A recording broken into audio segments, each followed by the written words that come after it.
is Marvin Robinson and what his stake is in the Quindaro ruins. Okay.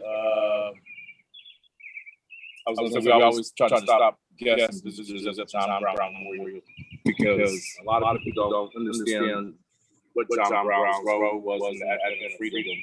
And he actually was prior to the American Civil War. He had pseudonyms or different names, but he would have shotguns shipped to him. But on top of them, Bibles. So some people thought he was a Bible builder. Okay. So he would teach the African fugitives that had escaped through Missouri, but mostly through Arkansas, Louisiana, Mississippi, and Texas to aim ready fire because he knew that freedom would come and would not come without being prepared. Right. So he taught them before they were allowed to join the American Union Army. Wow. Okay. So we have the first John Brown Memorial that was erected in 1911. Just go a little closer. They started in 1909 or late 1908, and there was no founders in the United States that was willing to do a memorial for John Brown. They had to send pleas all out everywhere, and they found one in Korea, Italy, where Michelangelo done his stonework. Okay. And that's where this was imported from. He was supposed to have a shotgun with a scroll underneath it. But by the time it came through customs, they had cut off the shotgun. You can see that. And he was defaced many times. Right. They vandalized this regularly. They used to, when we were kids, we used to come out here to the Friends of Yates summer youth program through their character building. And they took us on all these tours. And he was down the street by a water tower in a cage, in a fence. Wow. Because the people would come and shoot him. This particular statue was. Mr. Ernest Gayton Sr., he died in 1991 when he was 91 years old. He said, our people should always come and pay homage to the martyr from being a visionary if he wasn't having it. Right, right. So there's a lot of history in this area, and we're going to talk about that a little more.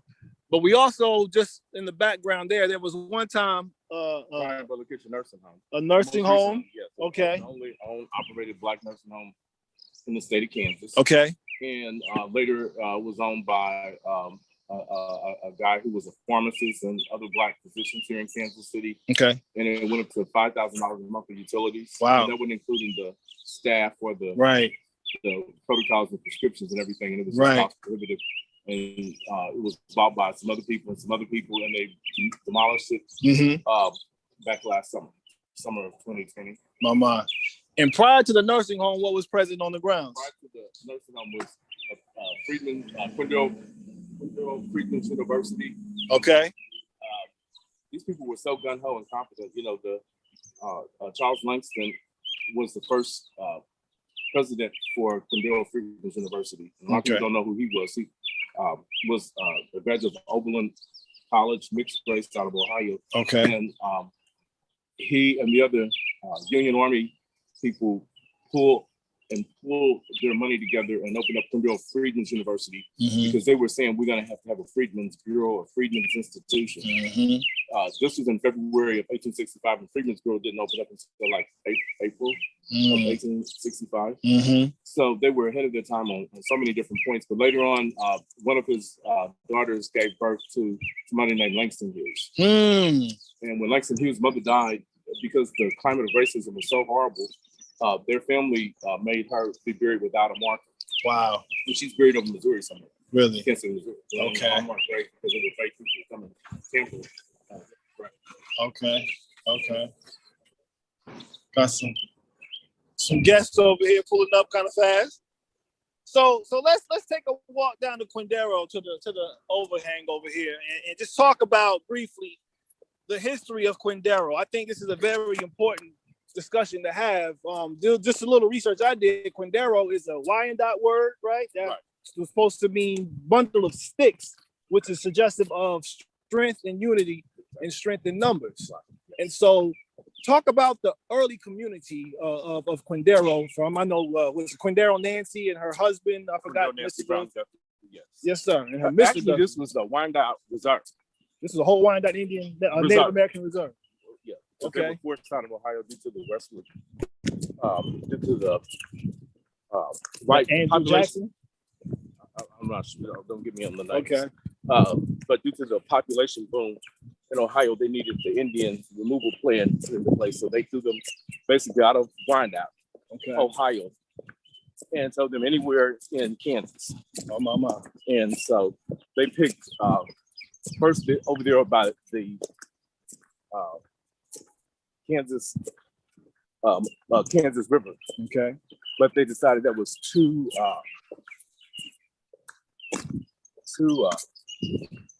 easy. It made them like city targets because they knew that the French Canadian Wyandotte Indians had 780 acres. Okay. And the New England Immigrant Society abolitionists had money. And they knew that they would be able to get help from the African fugitives on their journey to freedom. So you had, and the women's suffrage movement. Okay. So you had this, according to the Interior Department, in their evaluation of the site, unduplicated, priceless, and irreplaceable Americana at its finest. Okay. As a matter of fact, when I do tours or presentations, I always say that when Dr. King talked about having had a dream, it had already manifested. Wow. In the centermost part of the country. Right here. Yes. So Quindaro was a Black Wall Street before Black Wall Street was really known in like Greenwood, Oklahoma, huh? More than that. More than that. Because you didn't have necessarily the commerce. But what you had was the ingenuity of education and some of the finest minds who were being trained in a very few schools that allowed Black African Americans to go to. Okay. Come in here and teach the basics. Their ideal of Quindale Freeman's University, kindergarten all the way through 8th and 12th grade. Okay. And later with Western University, pretty much the same thing. Okay. It was almost like a Twilight Zone arrangement because a lot of the females that went to the schools, the girls. Let me get a moment. Let me get these flags for a moment. Just to let the viewers see. You got the American flag. Yeah, they should have instead of the red, black, and green.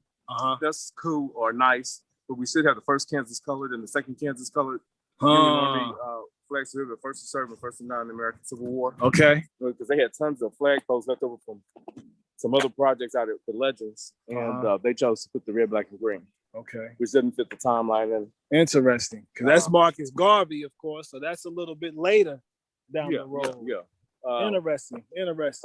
Like we try to tell them, we can keep the red, black, green. Everybody is familiar with it. Yeah. But at least honor the first and second Kansas color. Interesting. These are those who preserved and protected the freedoms of our ancestors during the Civil War time. Right. And right over here was the girls' dormitory for. Let's take a look. Quindale Freeman's University. Okay. So it became Western University, and then they had the boys' dormitory, and then the classrooms. And further over, when you've been over to the brewery, that was like music hall. Okay. And but there at the girls' dormitory when they started shutting down the campus and everything in 1943. Okay. I have a dental problem, so don't do real close. Oh no, I'm on the. Just getting closer to. Okay, yeah, and it became Douglas Hospital. Okay. Where if you were Black and wanted to go to the hospital to have a baby, this was the place to be. Otherwise, if you wanted to have your child and give birth at a hospital, you could go to the University of Kansas Medical Center, but you had to go through the alley. Okay. And I forget the name of the particular building, but they had separate locations for the Black women to come and give birth. Okay. Out of KU, but people could come right here and you had doctors from all over Fisk and Harry that had practices here in Kansas City, Wyandotte County, and also staff here at the Douglas Hospital. Okay, so we got a couple of visuals to show here. Quindaro, and of course, again, that's a Wyandotte word, but this is one of the first Black communities in a free state that was established just prior to the Civil War, if I'm not mistaken. Yes. Very powerful, very powerful. So talk about the history of that as relates to Kansas and freedom for Black Americans as relates to that there. So Okay, so we're going to go through the historical aspects. Okay, Just with the, Missouri just across the river, Yes. and how this is impacted in terms of Kansas Yes. being a free state, all that good stuff. Okay, so you have the Missouri Compromise, the Kansas-Nebraska Act, the Louisiana Purchase prior to. And so the site fits into all these various timelines, and then it goes into the American Civil War and the Exodus period, helped to train people that went to Western University. I was trying to say earlier, the females that went to the school usually studied nursing, education, or music. Okay. And the men studied electricity, ROTC, music, and carpentry. Wow. So in some of the materials of the National Archives Records Administration, they said it's the finest military training institution west of the Mississippi River of the color. They prepared for war, and I didn't even know until I really was trying to help UMKC when they were doing a play that the African population of men in the United States served in the American Revolutionary War, but they played music. It was done with theater. They had whole concerts. Did you know that? No, I didn't. And so the same was true with this. They prepared music, and not so much for the American Civil War, but for World War I and II and so forth. And went on to do great things with some of the historic Black colleges and universities across the country. And some of the people who have gone on to do have won Emmys, and I can't say Charlie Bird Parker had anything to do with the site itself, but tons of others did. He was influenced by it, to say the least. Right, and like the lady that used to let me get my articles in the cover, people didn't want to be bothered with Charlie Bird Parker. He was considered like an outcast because he wouldn't go do something serious. Wow. But what he wanted to do, he would have to go downtown on 12th Street and on Prospect and 18th and Vine and play, until he could build up his repertoire. But he was over here in Wyandotte County. Wow. And one of the brilliant things from my understanding from his family, they were able to secure all of his copyrights of his masters and everything. Yes, that's powerful. So whether you like his brand of music or not, he didn't just pursue the business art of it. His people encircled him with the culture, the financing to secure it into the future. And so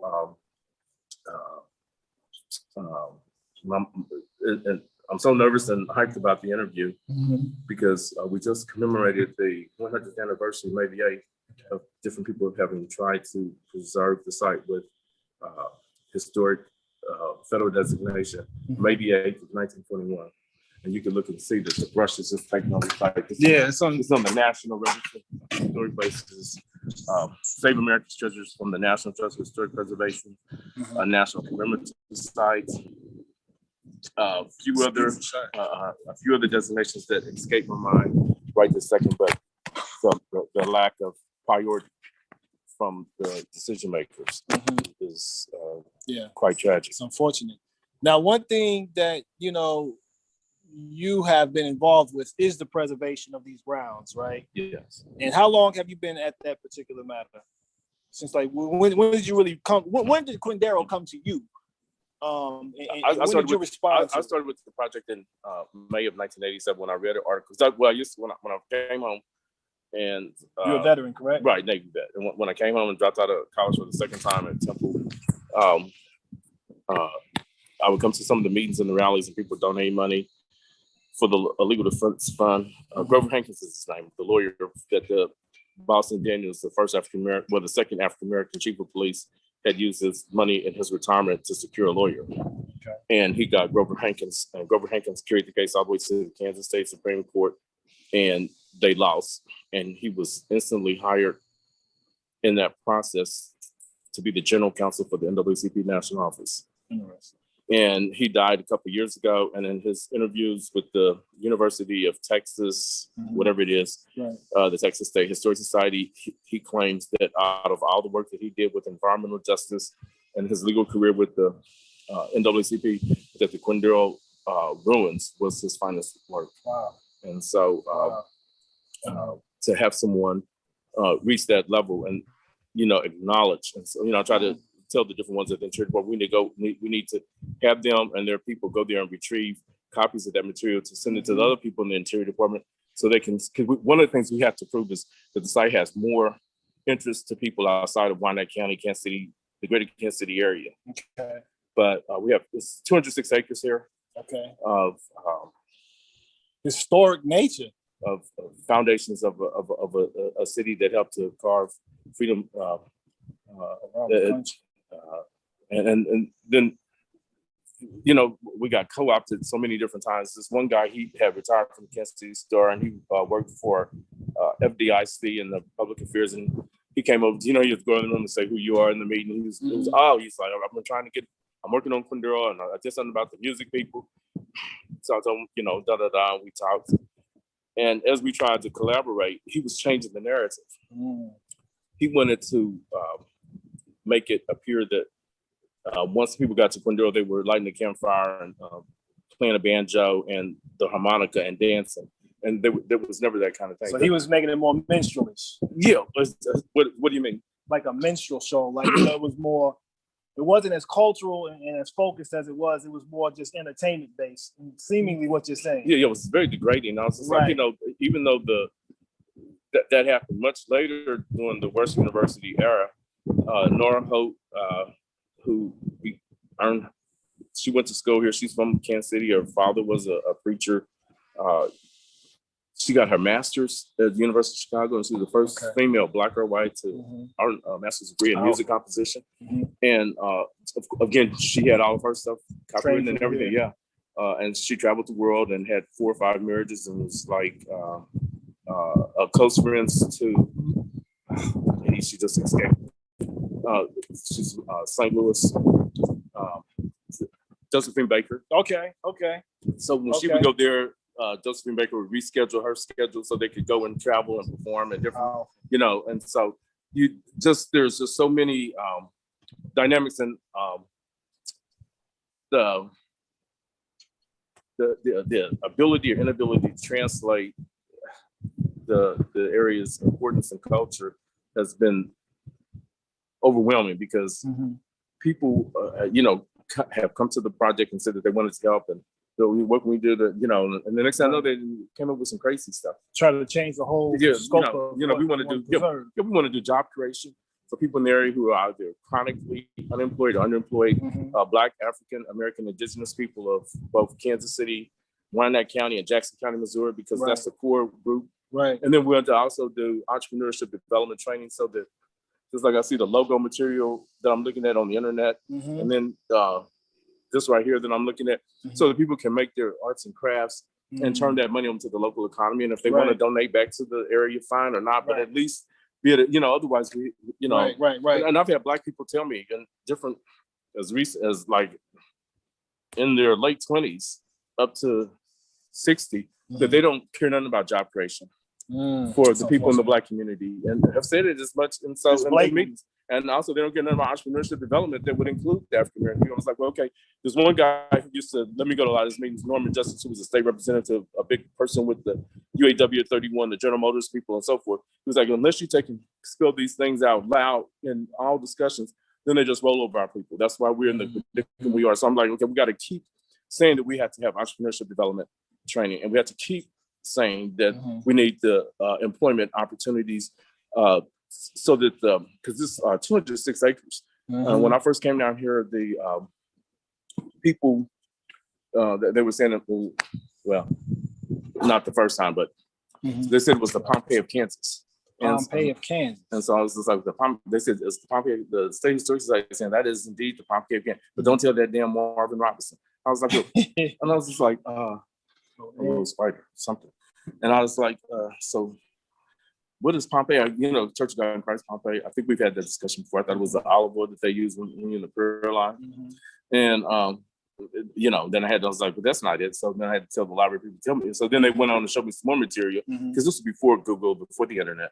Right. And so it was a lost city, and there are lost cities along the Missouri River. The volcano that covered the city. Right. There are lost cities all along the state of Kansas, Troy, Atlantis, but they aren't connected to the Underground Railroad. And underneath this side here are going to be, we have, there are ancient Indian cooking flint tent tools that date 7,000 to 9,000 years. Wow. And after we stopped the dump in federal court, after the Kansas State Supreme Court, and then we protested weekly during spring through mid-fall at different government agencies. Okay. You know, we'll pop up. Right. Protest, like, you're not gonna do this to this. And then I have my weekly articles in the KUAW paper, and then we were able to get the city. We raised so much sand with, you know, and petitions and protests, so we were able to get the city to not renew their permits to do dumping, to the construction, because everything had been approved by the U.S. Department of Transportation. Former Senator Bob Dole, his wife had been the chief of staff to Nancy Reagan, and she got appointed to the Secretary of Transportation to send all these packets and everything and all that. Right. And she was one of the people that responded. Was like, her staff was like, don't give our name, but we're very special towards anything in Kansas. And we don't know what we can do with us. So they're going to build a $15 to $20 million access road. When we were coming over here by the kitchen nursing home, they were going to build a $15 to $20 million access road because we were raising hell about they were going to have 440 inbound dump trucks on a daily basis and 440 outbound. And, you know, Quindale Elementary School's right up here. And then you got Northwest Middle School. Right. And we were trying to say, if you put students in front of trash trucks every day, then they'll see imaging the subliminal seduction of trash is that, you know, trash. And plus our history can't be compromised for that. So anyway, her staff didn't bother to say what they were going to do, but then they sent a letter, a copy of the letter to the National Advisory Council for Historic Preservation, and said that the Secretary of Transportation understands the complexities with Quindale, but she also reminds the Advisory Council on Historic Preservation that the federal government held air rights. And so if they were going to take and build this access road, not on the watch of Elizabeth Dole being the Secretary of Transportation. Wow. So they were crippled at that end. That's and then good. We were doing our marching. Now, what year was that? I want to say 89, 90. Yeah. And during the Reagan administration. Yeah. You know, we've had to work with, you know, every administration that came along. But then we were able to, BFI got mad because the city wouldn't renew their landfill, and they were complaining about they were using private money to build this road. People don't understand that BFI was a privately held waste disposal giant, and they were on the New York Stock Exchange. They were international investors, and so they sued the city for $52 million in federal court. And then the Kansas, we used to have a daily paper called the Kansas, and people was blaming the protest efforts and petition people who were just gibbering idiots that if the city lost this precious, much needed toxic waste dump and had to pay out all their money, they need to, the people in the community need to blame the protesters for meddling and things that they didn't even have the skills for. Because we would go to hearings, they would have like rows of engineers and lawyers from all over the country of all races. And here we were just common citizens, fighting for the history of our people. I mean, it's a huge legacy here. And I'm glad you brought up the entrepreneurship. You brought up, this business, And what I want to say about the jobs, that wasn't even my idea. But when I came down here, and they said it was the Pompey of Kansas, TV people, camera, helicopters, and all that. And so, then we was a different kind of climate then. We had a bunch of people who lived in people who were trying to come to our local. We had people that was trying to come to our meetings, black and white, and they were trying to find the Vernon Center. They didn't know nothing about the area, and they was like, we're kind of scared. Can we have a meeting someplace else? I was like, they said people keep rushing up on us trying to sell us crack. So I was like, oh my God, so people just trying to bring in KU.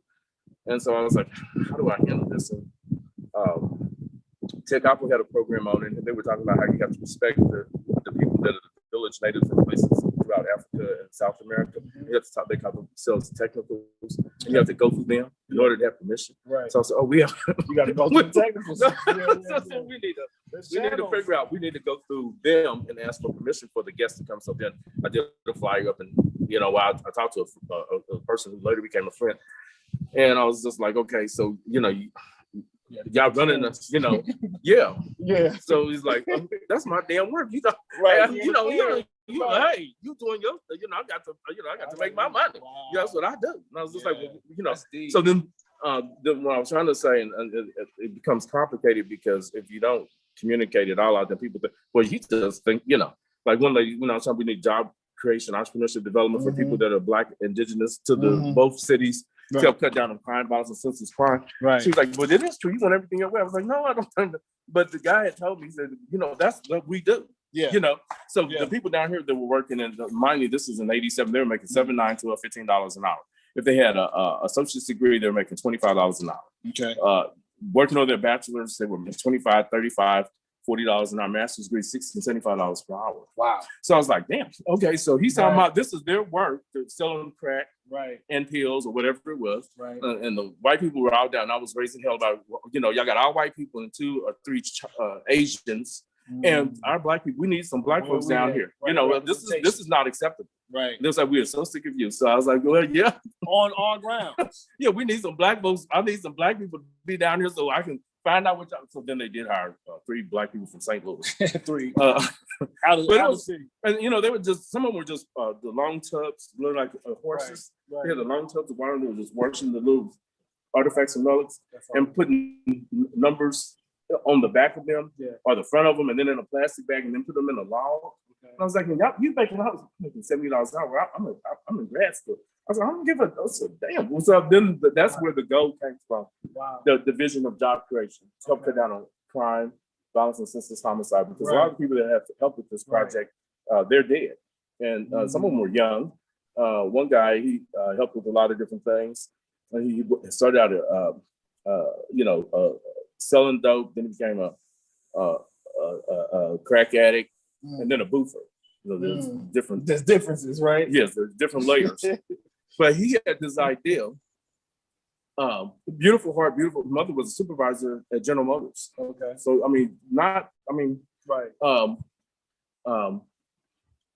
his thing was like in the Kansas City Star on Sunday paper, they used to have the TV weekly guide, and on the back it'd have like a house, how it looked now, and then before and after. Right. So make people bring a camera and take pictures so they can see what it looks like now. Right. And then after, he was all hyped about this. He had to do petitions and everything. We generate over 4,000 signatures for people to do the acquisition feasibility study, bringing the Interior Department when they were going to make it a toxic waste dump.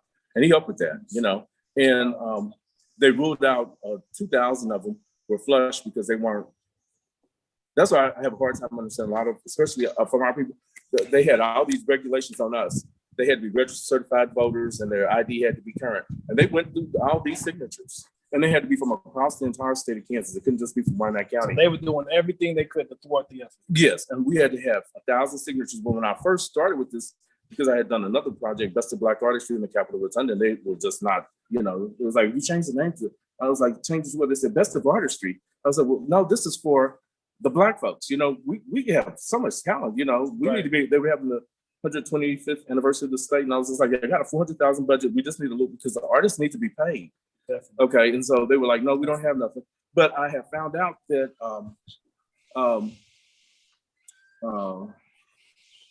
there were so many mechanisms behind the scenes. And even on one of my occasions to be there and speak, I went to a Kansas State Historic Society meeting just to see, just to sit in.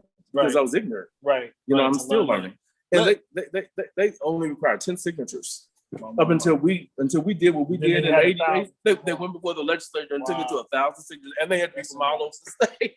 Let me ask you this question. I want to go back. I'm sorry. It's good. I want to digress to something you mentioned, and I found it a very important point. 2 points. One, you said that this site has more interest to just citizens of Kansas. The Interior Department was perfect.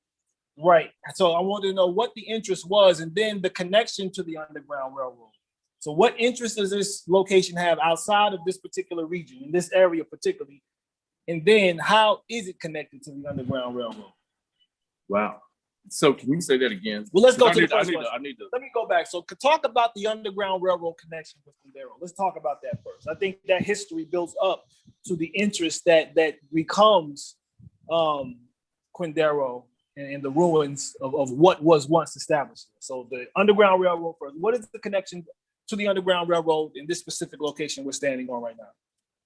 Well, they wanted the variety of different Kansas historic quarterlies, and then you have oral traditional history from some of the older Blacks, and then we have about 23 of them that were recorded by the National Endowment for the Humanities. Okay. They haven't been transcribed, but that was a grant through the National Endowment for the Humanities. Mm-hmm. And the summer scholars program, we had scholars from all over the world, mostly Black and Africa and the South America, some from the Caribbean. Okay. They went and interviewed a lot of them. But anyway,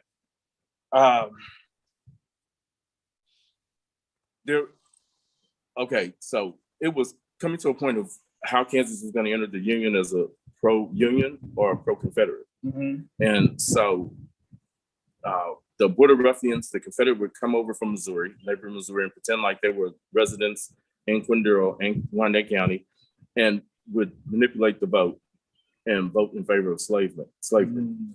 And Clarissa Iris Nichols, she was an icon in the women's suffrage movement. She shouldn't have been a publisher, the first publisher. She turned out to be the first publisher, female in the United States, who had come in from the East Coast. Anyway, she would go to the Kansas Constitutional Convention meetings and pretend to be spinning and knitting and so forth. But she was taking detailed notes, and then she would take those notes and send them back to the telegraph out east and tell them they need to send more money, and they need to send money quick. Wow. More money and more people quick, because these people were overthrowing the election. And there was like 4 or 5 different Kansas constitutions on whether we would be pro-state, pro-slavery. Yes. Right. Yes. Free state. So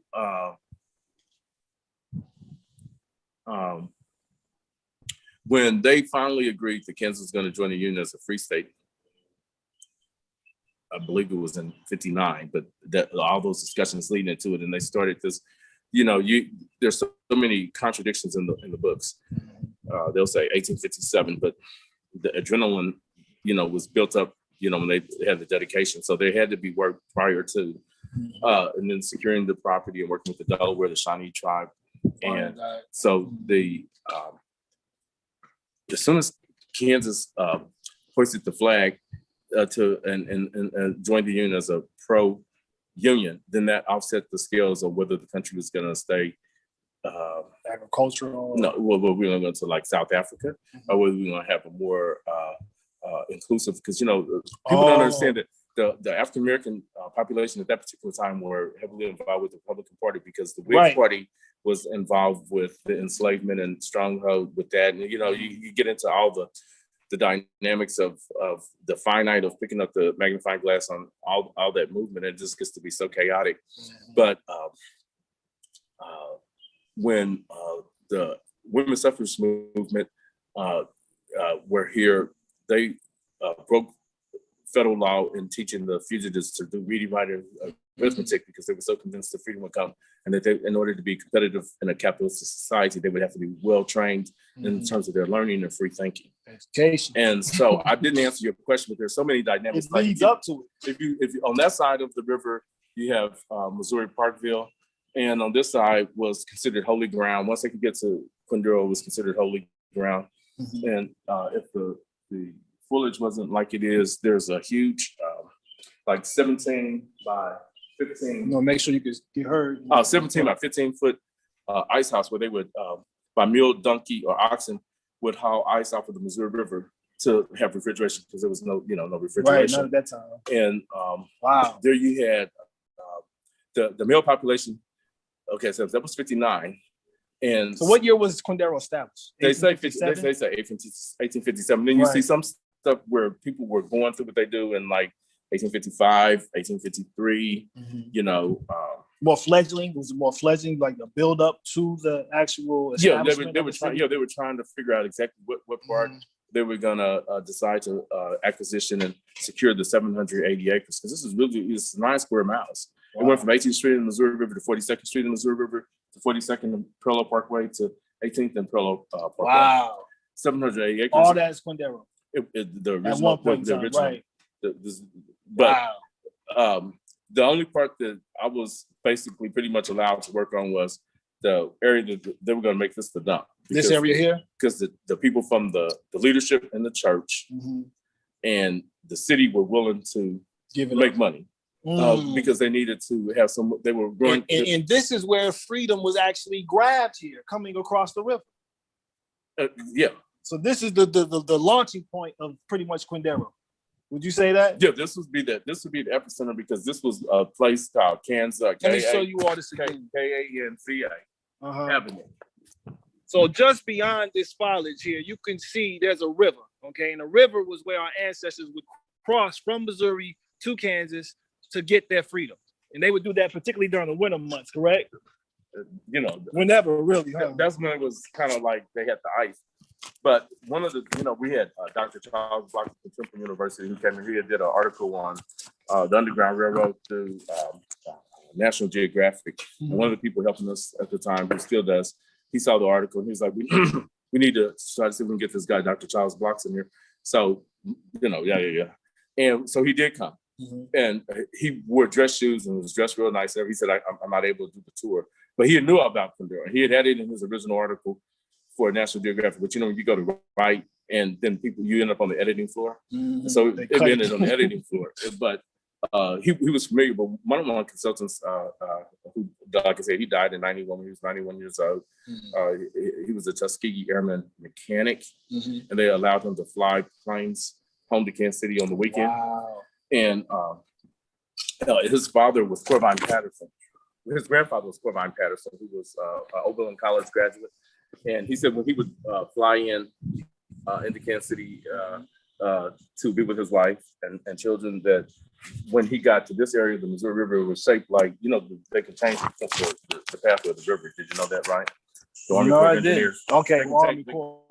They can change. But when they would fly, he said that it was just like, it was the silhouette of a human forehead and a nostril and chin, mouth.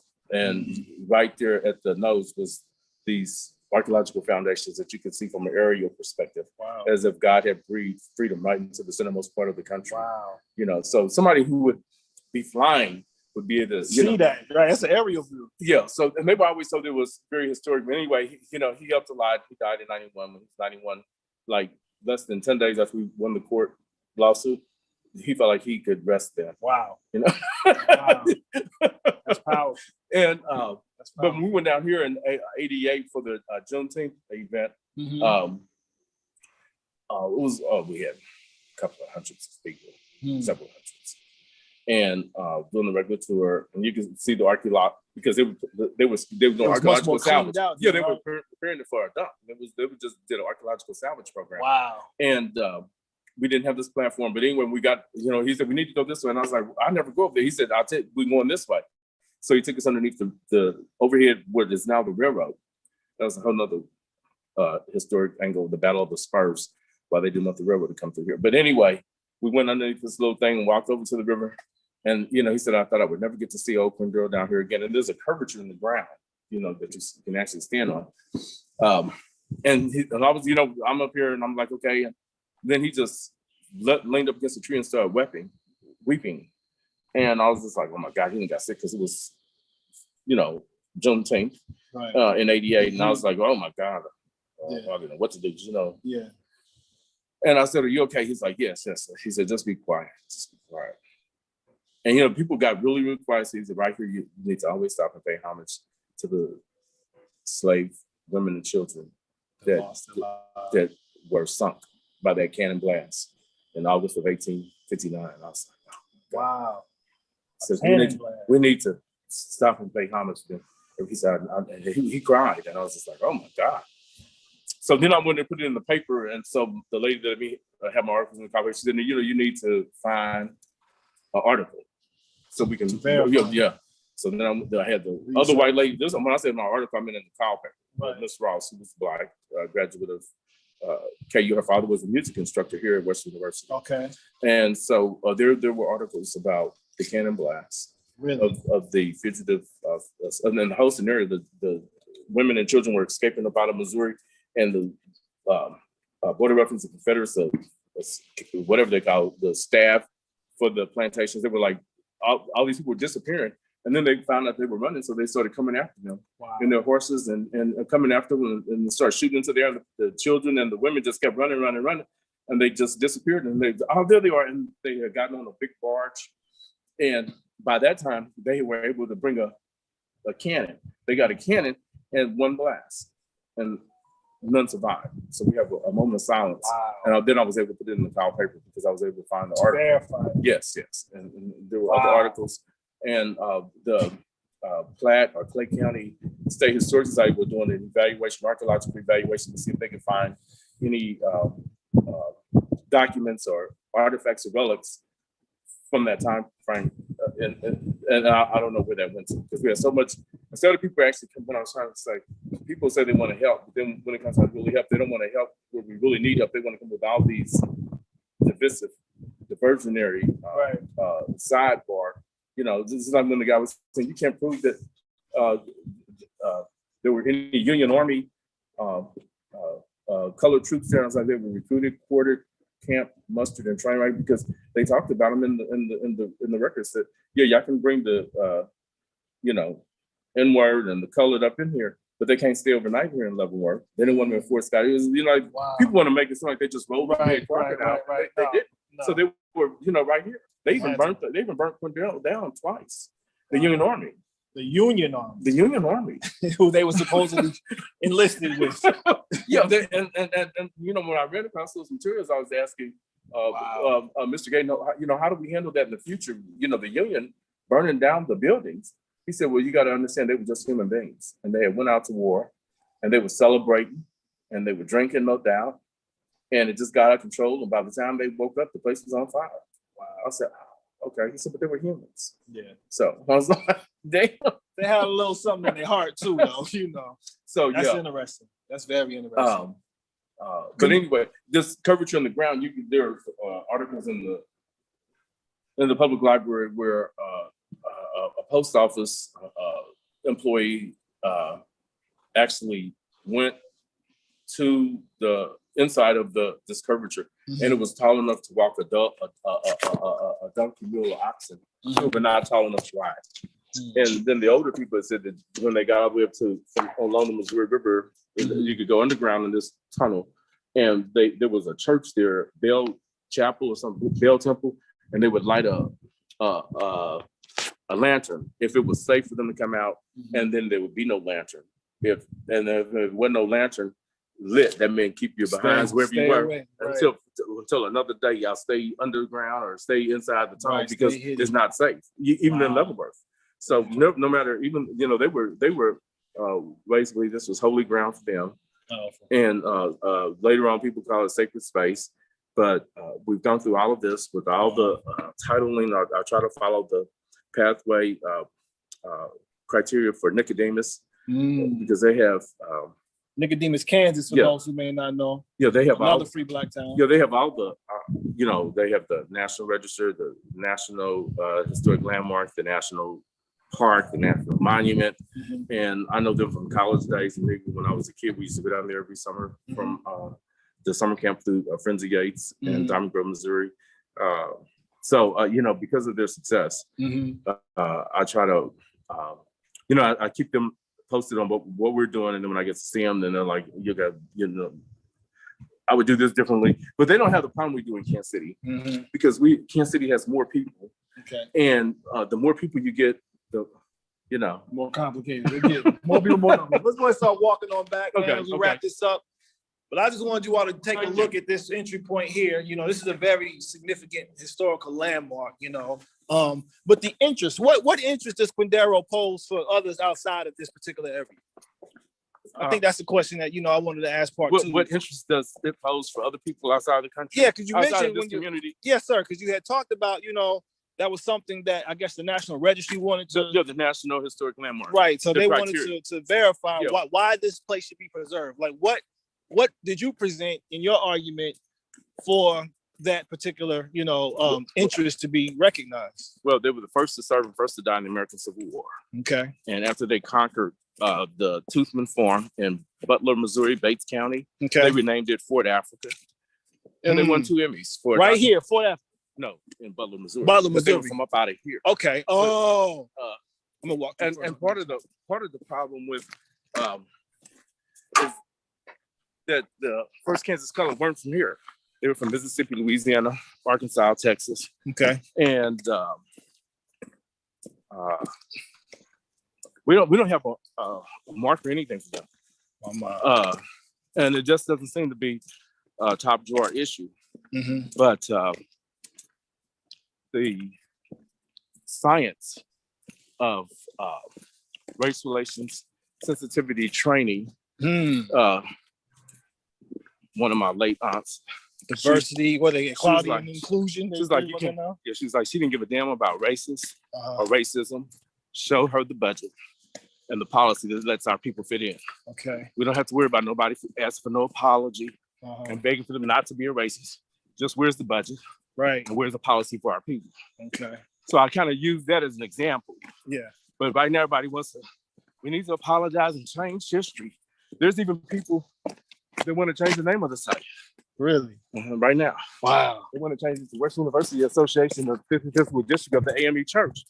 I'm like, it's noted as the Quindale Ruins, the Quindale town site. Right, history of it.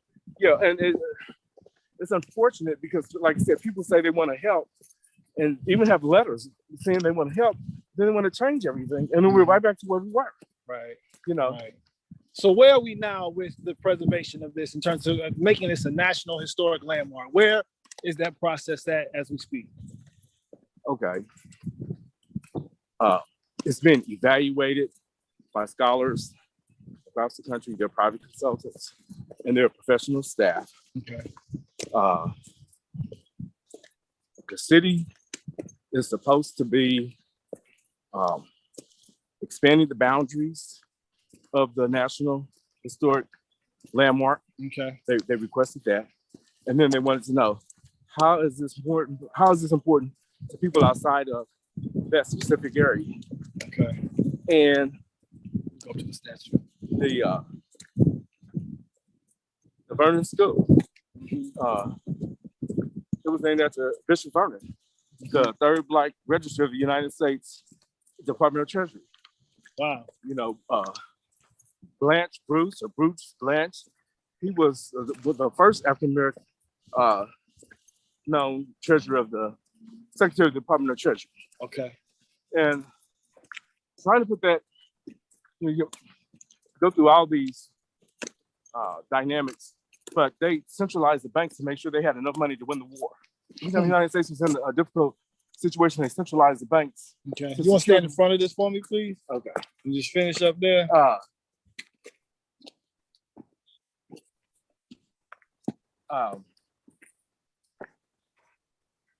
They centralized the banks, you were saying, to fund the war?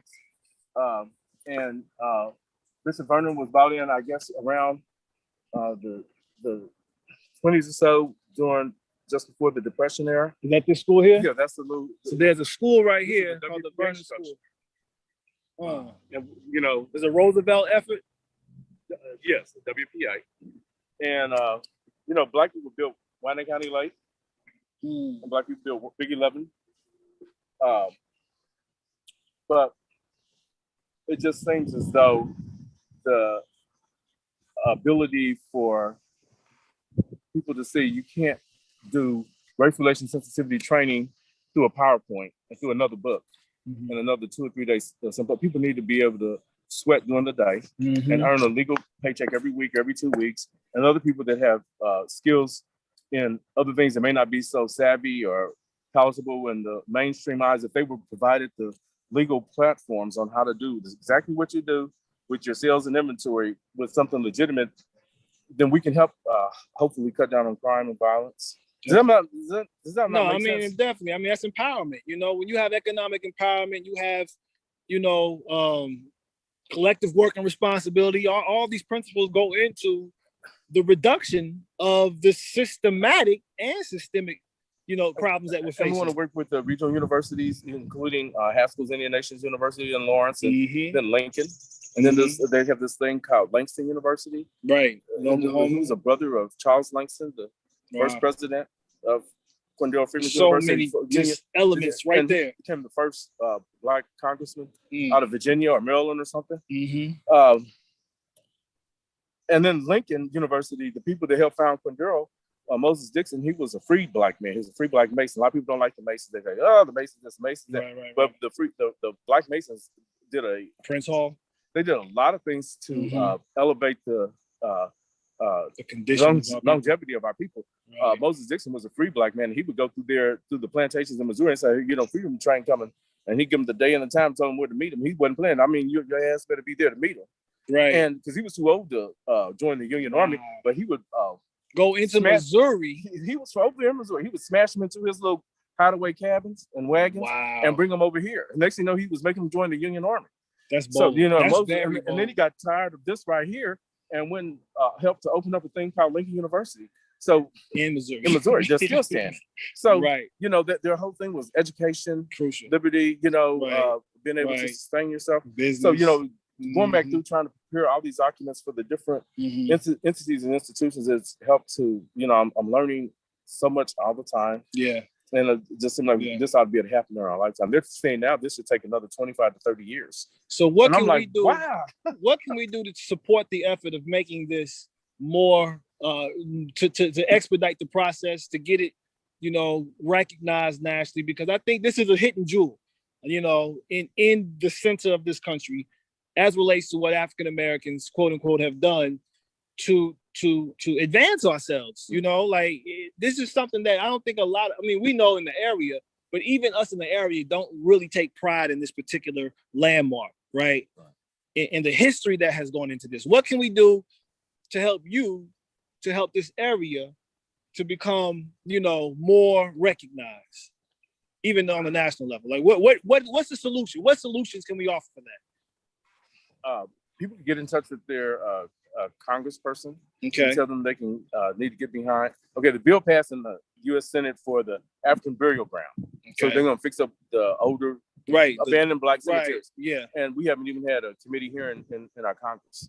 So people can get in touch with their Congress people, because we have the cemetery over here with Black people, turn of the century, free and enslaved, Union Army, up to Vietnam War, and then other families, just families, in the burial and some of them just we need that fixed.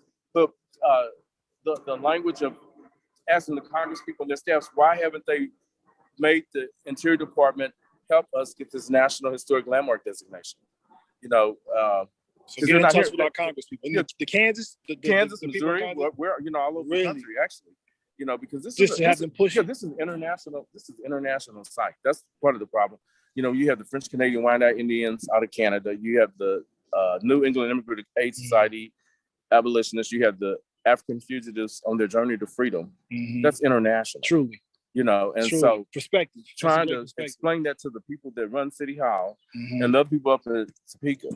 Right. Because they try to act like, well,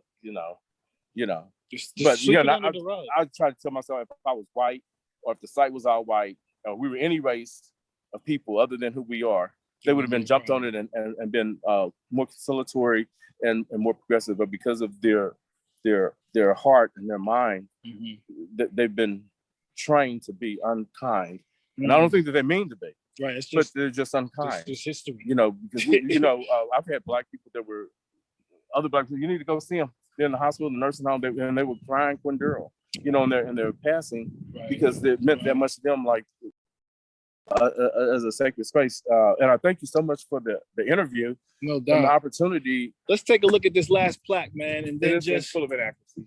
So, that's unfortunate. But just to let you all see, this is something that is very important in African American history, and I want to thank Brother Robinson for agreeing to come out today. Got a good break in this weather because it's been blazing, man. It's a beautiful day out here today.